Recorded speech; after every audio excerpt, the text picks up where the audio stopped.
আজকে ভারতের মধ্যে ঈদের নামাজের পরে অন্য ধর্মের লোকের আমাদের মুসলমান ভাইদের উপরে ফুল ছিটালো। তো এখান থেকে প্রমাণ হয় যে ভারতের যারা অন্য ধর্মাবলম্বী আছে তারা সবাই খারাপ না।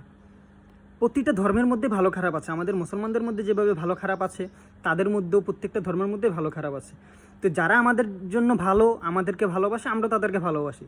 কিন্তু যারা আমাদেরকে খারাপ চোখে দেখে, আমাদেরকে শাসন করতে, শোষণ করতে চায়, নির্যাতন করে, আমরা তাদেরকে ঠিক সেটাই ফিরিয়ে দেব। আমরা যে ভারত বিদ্বেষী কিংবা ভারত বিরোধী, আসলে কথাটা এমন না। আমরা ভারত বিদ্বেষীও না, ভারত বিরোধীও না। আমরা যারা ভারতের নাম লাগিয়ে, যারা হিন্দুত্ববাদের নাম লাগিয়ে আমাদের মুসলমানদেরকে শাসন করতে চায়, শোষণ করতে চায়, মুসলমানদের উপরে নির্যাতন করে, আমরা তাদের বিরোধী। আজ পর্যন্ত ভারতের শাসন ব্যবস্থা যেই গ্রহণ করছে, রাষ্ট্রপ্রধান যারাই ছিল, তারা সর্বদাই বাংলাদেশ এবং মুসলমানদেরকে সবসময় শাসন করতে চাইছে, শোষণ করতে চাইছে, নির্যাতন করছে। এই কারণে গিয়ে আমরা ভারত বিরোধী। আজকে ভারত আমাদের সাথে ওই অতীতের সব কিছু বাদ দিয়ে নতুনভাবে বন্ধুত্ব স্বরূপ আচরণ করুক, নতুনভাবে আমাদের সাথে চলুক, আমরা তাদের সাথে নতুনভাবে হাত বাড়িয়ে দিব, নতুনভাবে বন্ধুত্ব করব। আমাদের সাথে যে ভালো, আমরা তাদের সাথে ভালো। আমাদের সাথে যে খারাপ, আমরা তাদের সাথে খারাপ আচরণ করব। এটা আমাদের ইসলামেরই শিক্ষা।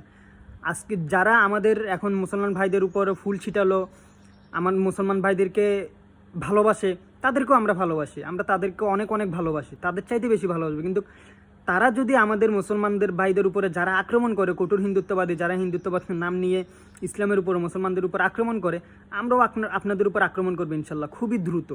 কারণ আমাদের ইসলাম আমাদেরকে বলছে, আখকে বদলে আখ, দাঁতকে বদলে দাঁত, খুনকে বদলে খুন, জানকে বদলে জান।